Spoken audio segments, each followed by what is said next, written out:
го правим? В смисъл, малко е смешно това.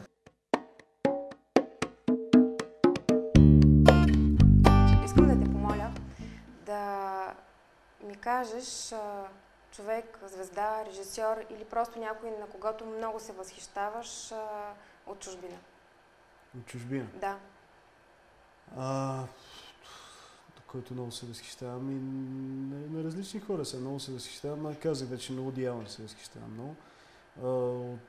На актьори, примерно, се възхищавам много, на Мики Рурк много ми харесва, Марлон Брандо. Би ли избрал един, към когато да отправиш една лична покана, гледайки към камерата, да дойде и да седне на твоето място? Не знам. Кой да избера? Не знам, примерно Мики Рурк, той е жив все още. И Woody Allen е жив. И Woody Allen е жив. Това е много смело, но няма нищо лошо бих с се срещнал и с двамата. Бих работил с тях. Това пак в рамките на мечтите, така че да. Няма невъзможни неща. Няма. Обърни се към камерата и отправи една покана в такъв случай. Към някой от двамата, който си избереш. Добре, това е. Добре, защо го правим? В смисъл, малко е смешно това. Не е смешно. Не е смешно. Самия факт, че ти си постигнал нещо подобно, показва, че няма смешни мечти, няма невъзможни неща. Да, ние сме една малка страна, да, пазарът ни е малък, да, много неща се случват трудно, но не са невъзможни. Да. И когато самата идея е добра, тя говори за себе си. Защо не? Аз не виждам нищо невъзможно в това Woody Allen да дойде и да седне тук. Добре, Woody, заповядай. В България хората много те обичат, правиш невероятни филми. Не е нужно да се избират само най-красивите градове в Европа, където да се снима, и ние имаме какво да дадем.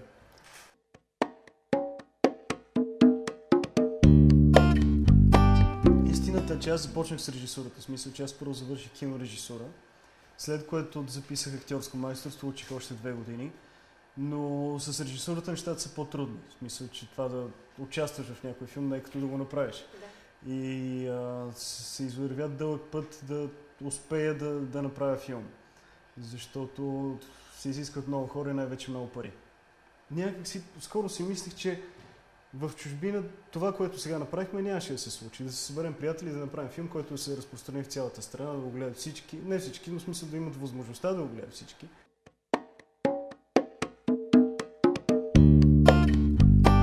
Добре, ти в началото, доколкото разбирам, не си имал идеята да включиш френските актьори. Как си представяше финансирането? Не си го представях, просто се надявах то да се случи. Как да си го представям? Не, истината е, че това с френските актьори помогна, макар че почна на шега. Защото идеята беше филма на леко стил 70-те години, използвахме такава музика на Жо Десан. И си казахме, ще е много готино да има един такъв актьор. И се базикахме, нали, че някой ще дойде, ще го извикаме и така нататък. И аз наистина намерих координати и дали писах там. Аз това го разказвах. И на Ален Делон и там на Жера Депардио. И като Кристоф Ламбер се нави, така по някакъв начин пък спечелихме допълнително финансиране, допълнителни спонсори, които видяха, че сме сериозни. Защото аз нямах филм до тогава и нямаше какво да им покажа и само хората повечето не им се четат сценарии, което е нормално. И като кажеш сега, тук имаме еди кой си, някакси нещата стават малко по-сериозни. Това ни помогне. Това беше големия риск, който поехме, защото можеше да не намерим пари. Да, значи от началото, тъй като пратих имейли на всички, нали, на Ален Делон и там, на Жерар Депардио, първоначално си мислех, че те няма да се навият. Те другите не се навиха в последствие. Но той като първоначално прояви интерес, аз много се запалих от това. И след това имахме там някои неща около договора, там с моите съпродуценти имахме леки проблеми, защото имаше там някои изисквания, с които те не бяха много сигурни, че искат да се съгласят. И в един момент аз наистина се опасях, че това няма да се случи и си спомням, че ще да ми е много криво после.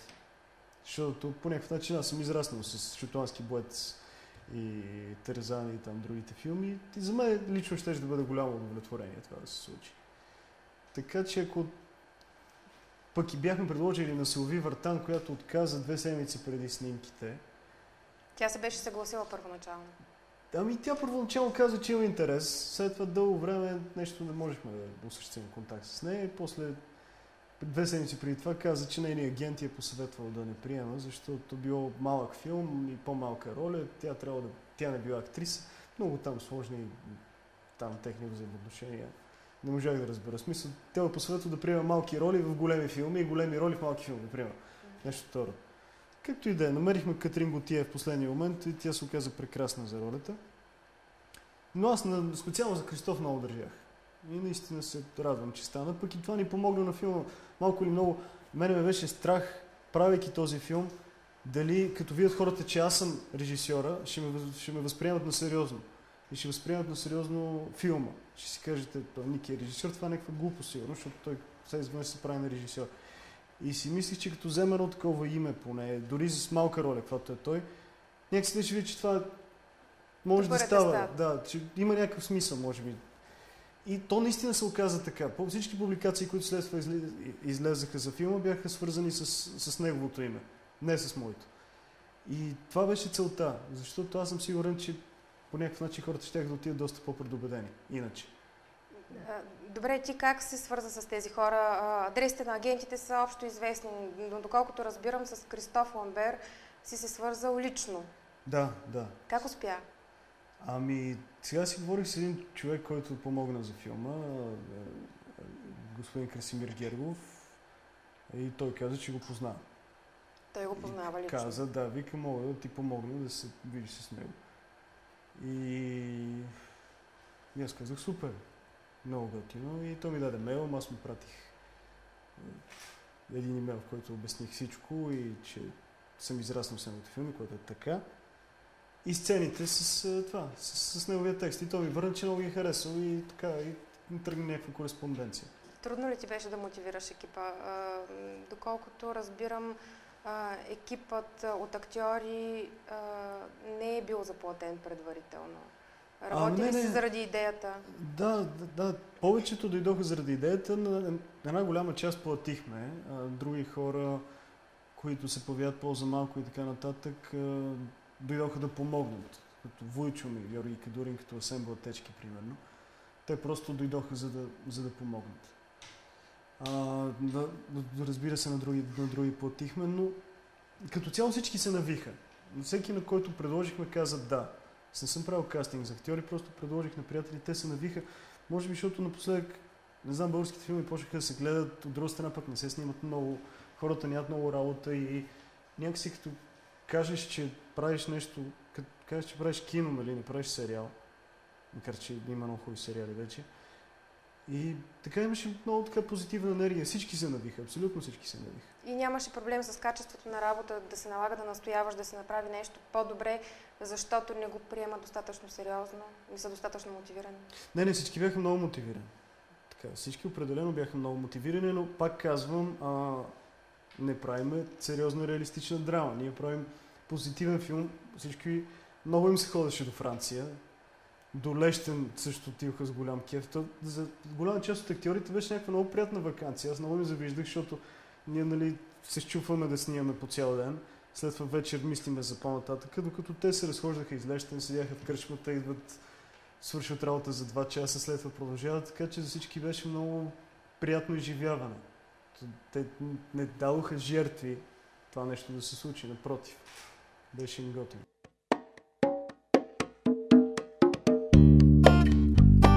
Усети ли да ти липсва възраст като аргумент за тежест на продукцията, като аргумент за тежест на теб самия като режисьор? Ами, сега, каквото и да говоря, имал съм моменти, в които не съм бил много сигурен в това, което правя. И така малко, и като се срещах и с Кристоф Ламбер, бях малко спечен. Той като ме видя, пита ти на колко години си, защото ми бяхме само списали мейли. Явно той си мисли, че говори с някой по-сериозен режисьор и аз като се появих малко се изненада. И така имаше някаква възможност хората в един момент да усетят, че аз може би не знам винаги точно какво искам да направя. Но аз се опитвах пък да не им го показвам, защото от личен опит като актьор знам, че когато на режисьора му лечи, че не знае какво прави, в един момент всички почват да правят каквото си искат. Така че от тази гледна точка се опитвах да се държа стабилен пред тях най-малкото. това, че вътре в мен имах някакви проблеми. До голяма степен имаше и такива неща, които се отразиха, след това трябваше да ги решаваме от монтажна гледна точка. Някои сцени паднаха заради това. Но това пък ме научи за неща, които бих или не бих използвал за напред, надявам се.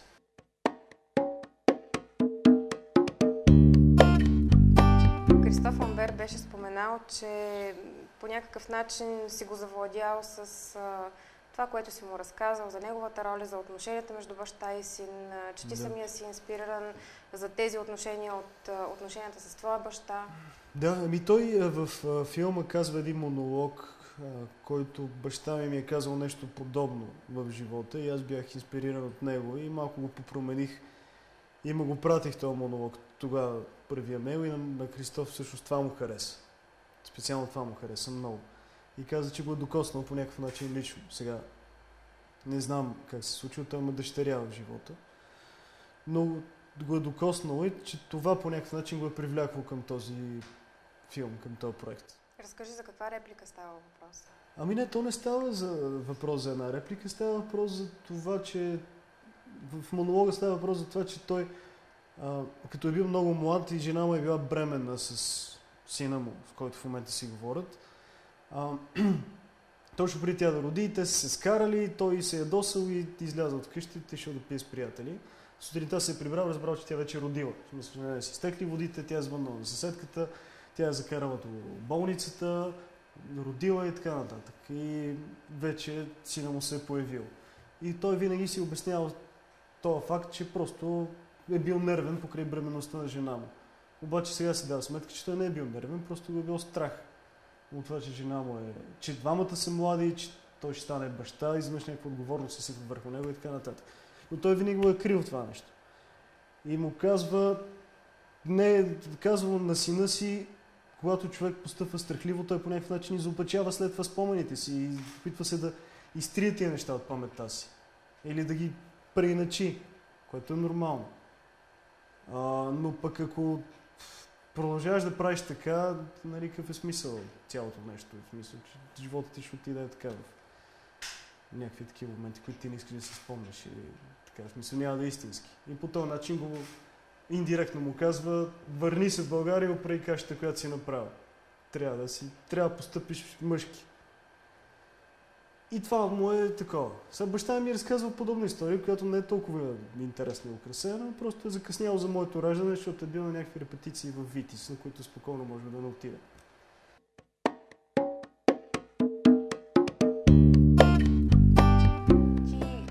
Ти казваш за себе си, че си един сдържан човек, но тази професия, която ти упражняваш, в частност актьорската поне, изисква много по-късност. Трудно ли ти е това и въобще как достига един сдържан човек до подобна професия? Сдържаността наистина пречи на актьора от една гледна точка, но това, което е хубаво и ти помага като човек, ако ти в живота си издържан, е това, че ти на сцената или пред камера можеш да изкараш тези емоции, тези неща, които ти си тъйвал в себе си, които си издържал всъщност. И това по някакъв начин ти действа като катализатор. След това свършва представлението или сцената, която си направил и някакси се чувстваш освободен. Ти си успял да изкараш без да нараниш себе си или да нараниш някой друг. И това мисля, че е хубавото нещо от тази гледна точка.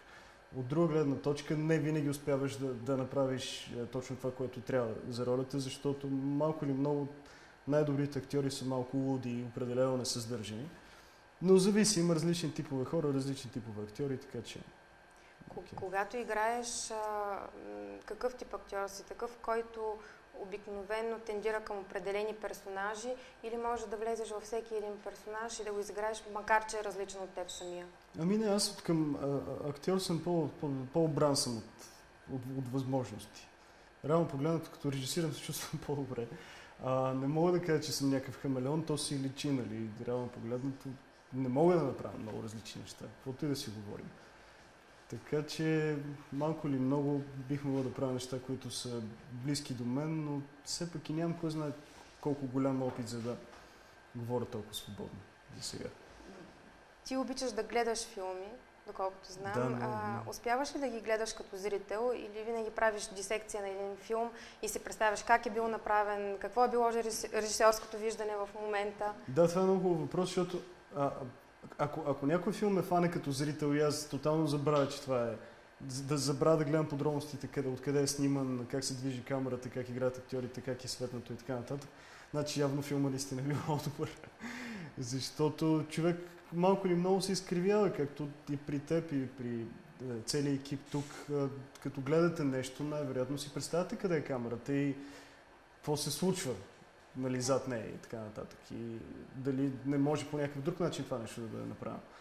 Така че съвсем нормално, аз затова обичам да гледам филмите, които по някакъв начин са ми фанали окото поне по 2 пъти, за да мога да първия път по някакъв начин да се потопия, да изживея някакви емоции и вече оттам нататък след това да наистина да го правя дисекция, както каза, да видя всички детайли, за да мога да взема нещо за себе си. С учебна цел. Да, абсолютно с учебна цел. Нормално.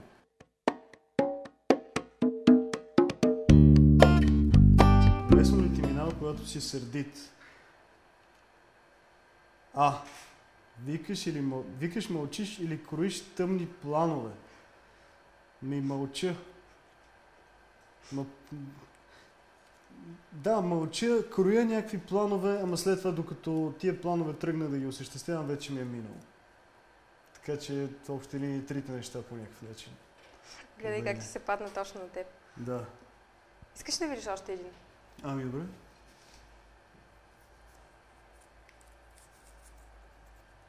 Каква е истината на дъното на чашата? Че е наполовина пълна.